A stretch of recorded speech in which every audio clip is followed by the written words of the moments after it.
is actually, I think, is not correct. They're certainly mining it. The fact they're not proposing to extract it and then sell it as a commercial product, that's the real issue. But they may later, surely. What's that, sorry? Well, they may later.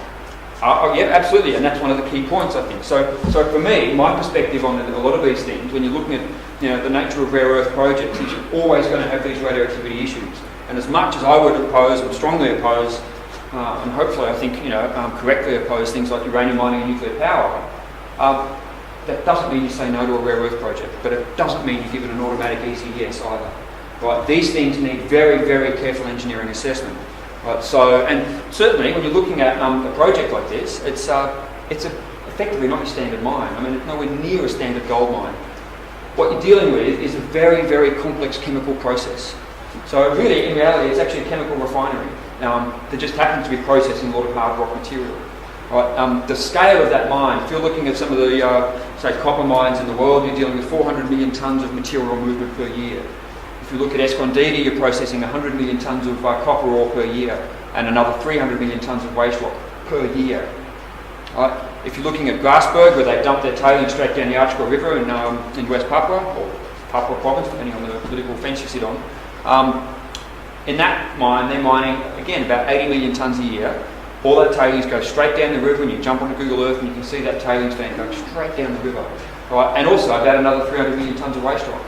Right, this mine is proposing at the moment about 19.5 million tonnes over 20 years, so roughly 1 million tonnes of ore per year.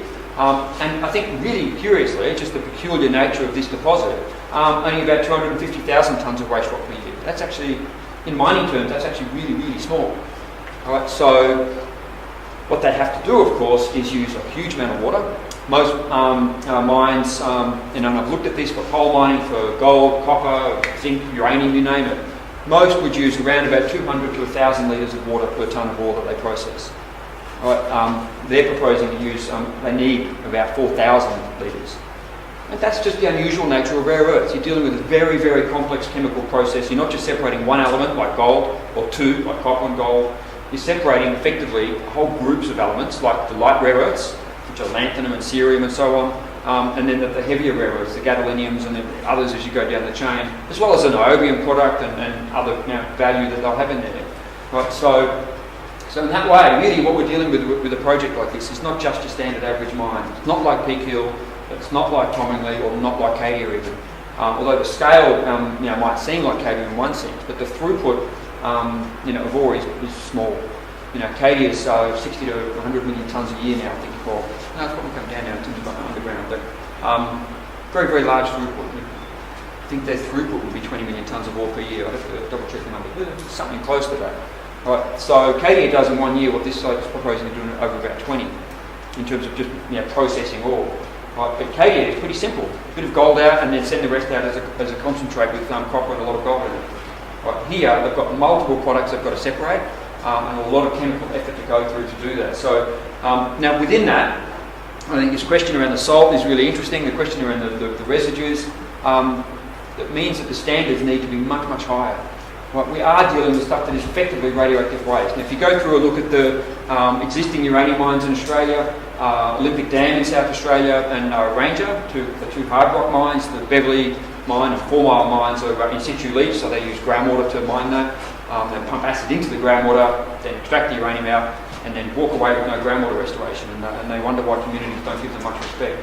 But anyway, excluding those ones for the moment, if we look at Ranger, it's about 0.3%. They take 90% of that uranium out, so you're still left with around about 0.03% in the tailings. That's pretty close to what we've got here at 0.014%. If I flip the numbers around and say 300 parts per million of uranium in the tailings at Ranger, or 140 parts per million in the ore here at Dubbo. If you're looking at Olympic Dam, they're around about 500 to 600 parts per million, and they get around about 2/3 of that out. So they take that down to about 150 to 200 parts per million. So the tailings that we've got here, the ore that we've got here is certainly similar in its radioactive nature to existing mines in Australia. There are projects in Western Australia that actually report economic uranium deposits, or potentially economic uranium deposits if you're a hopeful uranium wannabe, of around about 100 to 200 parts per million. Right, so it's certainly in the thing, so it's clearly of the order, and when you add the thorium in on top of that, it's clearly of the order that it has to be assessed. Right, so that a lot of those issues around the way you assess and manage that obviously become really important. Now, So the final thing I want to sort of talk through is up at Ranger, and as much as we criticise Ranger for a whole bunch of things, and it manages to spill 1 million litres of its processing solution, basically because the plant is old, the acid attack inside the plant, and so the acid leach tanks actually collapsed. One of their acid leach tanks collapsed and went sideways and spilled basically their pure process solution with the radioactive ore inside it. And there's lots of other accidents there. But it's often described as the world's most regulated mine. And I don't say that because I'm just trying to be cute with words. That's their words. That's the industry and government's words on describing Ranger. The Ranger uranium mine is on Aboriginal land. It's surrounded by the Kakadu National Park World Heritage Area. It's also upstream of a very large area of Ramsar listed wetlands, so wetlands that are considered internationally important. Right, so in that sense, we're not talking about just agricultural region in one sense. Not that I think that means we have different values around that. We still need to eat our food as well, and produce our fibre. But we are talking about an area that the world has decided is actually pretty important. So the standards around that obviously have to be pretty good. Now, the industry fall off their chair when I say I agree it's the world's most regulated mine. What? One of their chief critics actually says that they actually are the world's most regulated, and I still say it's not good enough. There's a whole bunch of reasons why I say that, and I could go through the whole history of Ranger to justify that. But one of the reasons why it does have the world's stringent regulations around uranium mining is it's required to demonstrate isolation of its tailings for 10,000 years. It's also required to dig up the tailings, right, and then refill the pit.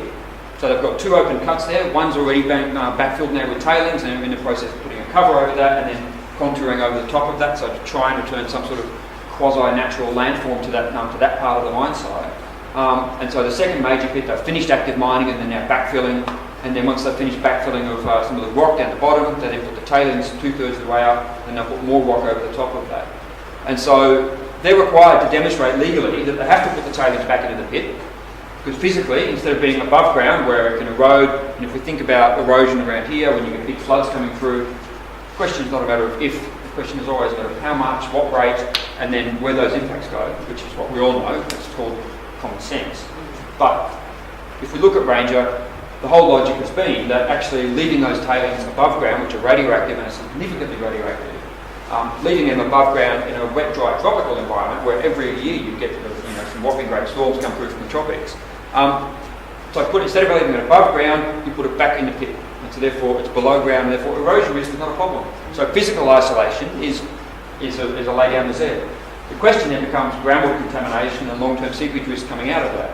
And so when they say that you're required to demonstrate safety of those tailings for 10,000 years, no solutes that move from those tailings should cause impacts for at least 10,000 years.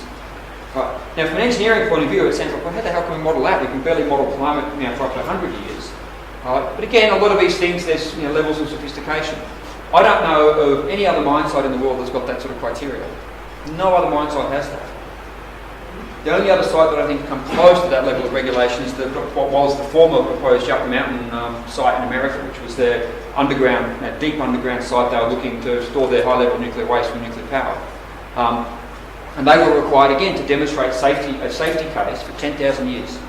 The theory being that if you could demonstrate for 10,000 years, therefore geological processes and other things would be sufficient for the 250,000 odd years needed for high-level nuclear waste. Now, when we're dealing with uranium tailings, the half-life of uranium is 4.5 billion years. So after 4.5 billion years, 50% of that uranium will have decayed to something else, like say as you go through the decay chain. Right. So I think in some ways 10,000 years is a bit of a moot point. So what we're really talking about is effectively long-term environmental risk. So I think some of the issues that really should be looked at here, whether it's Dubbo, and we've made this argument for Olympic Dam and for other proposed uranium projects in Western Australia, is that should be a bare minimum. That should be at least the standard. We know that that's what we expect for Ranger, and so if that's a good standard for Ranger, it's actually, even though Ranger is a special context, why isn't it good enough for elsewhere? Why should we accept any less?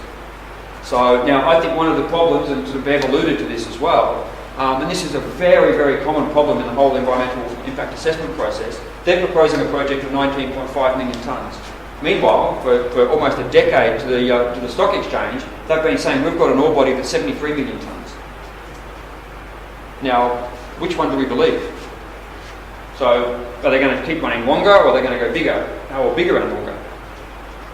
That's very much a technical question. It's an economic question.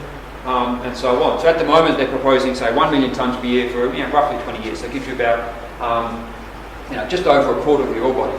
So when they've looked at Olympic Dam, just for a sense of scale, the potential ore body of Olympic Dam being reported to the market is 10 billion tonnes in size. There's no other ore body in Australia anywhere near that big. And Olympic Dam quite curiously, also happens to be one of the top 5 rare earth deposits in the world, I think. When you look at the numbers, it's certainly around that scale. And they're not even, it's already being mined and it's not even being extracted. And again, because it's light dominant, so it's not as high value in the sort of the rare earth sort of market. But in that sense, when we're looking at a lot of these things, I think there's a broader picture around all of this. Right? So and that's sort of one of the problems we all face in this sort of area. So I've probably talked enough. I think if there's any other issues that people could think about, I'm happy to answer questions. Hopefully that's helpful.